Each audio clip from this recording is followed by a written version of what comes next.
I'm better than a 20-year-old for health. I think a lot of that's due to my new diet that I've adopted because I can just see things getting better and better over time. Meet Dr. Madison Clare, professor of genetics at Howard Medical School.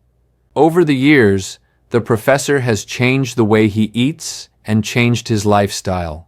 Scientifically, he says that his body is younger. I've looked at my blood biochemistry and I'm actually now younger and healthier than I've ever been. Testosterone, glucose, inflammation, blood cell composition.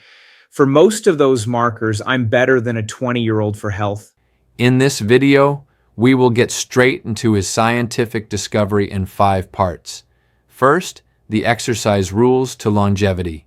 Second, most important eating habit to longevity. Third, the foods he eats for longevity. Fourth, the supplements he takes daily. Lastly, the foods he avoids for longevity. By living a healthy life, you can slow that rate of aging and prevent this corruption of the body's software and even reboot it. Dr. Madison's advice on exercise is simple. I used to exercise 3 times a week and lose my breath. You want to be able to be moving so fast that you cannot carry out a conversation easily. That's when you know you're becoming hypoxic, low in oxygen. And this low oxygen, we think, is a very good stimulator of this stress on the body. Your body responds in a positive way to build muscle, get better blood flow, and also your tissues will put out chemicals that slow aging. Really, if you can just lose your breath for 10 minutes 3 times a week, that can give remarkable health benefits, lowering the rates of disease by 30%. The most important eating habit for longevity is eat less often. It's not just what you eat, it's also when you eat. And this constant eating 3 meals a day plus snacks is making us age faster than we need to. I like to eat within a period of about 6 hours a day. Over time, what I learned to do is skip meals. I'm not always successful, but my goal is to not eat a large meal until dinner, and then I eat a very healthy vegan meal. So what's the science behind the benefit of time-restricted feeding? If you're down to 1 meal a day, which I am now, you shed weight and then you get your 20-year-old body back. And that's a nice bonus. It's the period of not eating that's so important for boosting the body's defenses against aging to maximize longevity. But these long extended periods are doing a real deep cleanse on the body and turning on that autophagy, that process of recycling proteins very deeply.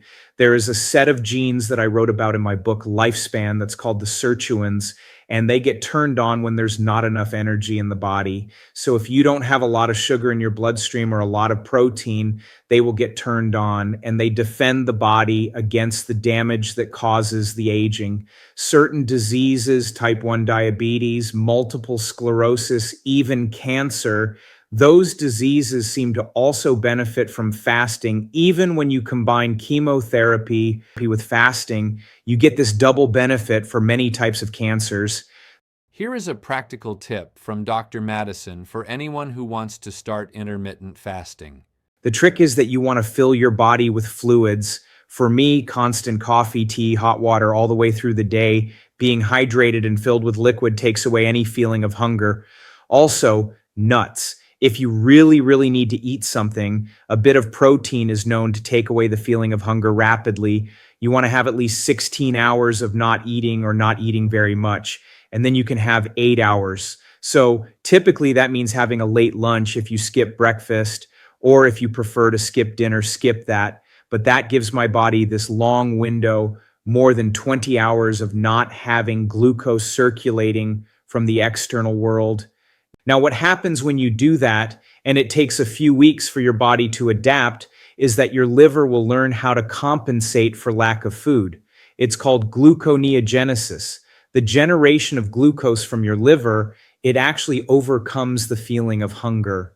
Do it for at least 2 weeks, because after the 2 weeks, especially by the 3-week mark, your liver has now learned that you're not going to have breakfast or lunch, and it will start making glucose at a steady level. That's really important because it's known that if you have these spikes of glucose, it leads to hunger when it crashes after a big meal.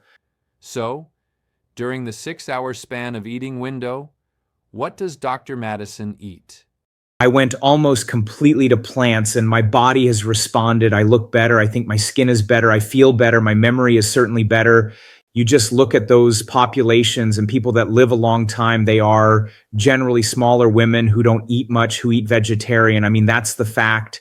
So is it any plant he eats? No, he focuses on what he calls stress plants. This evolves around the concept called xenohormesis. It's a hypothesis that posits that certain molecules, such as plant polyphenols, which indicate stress in the plants, can have benefits of another organism which consumes it.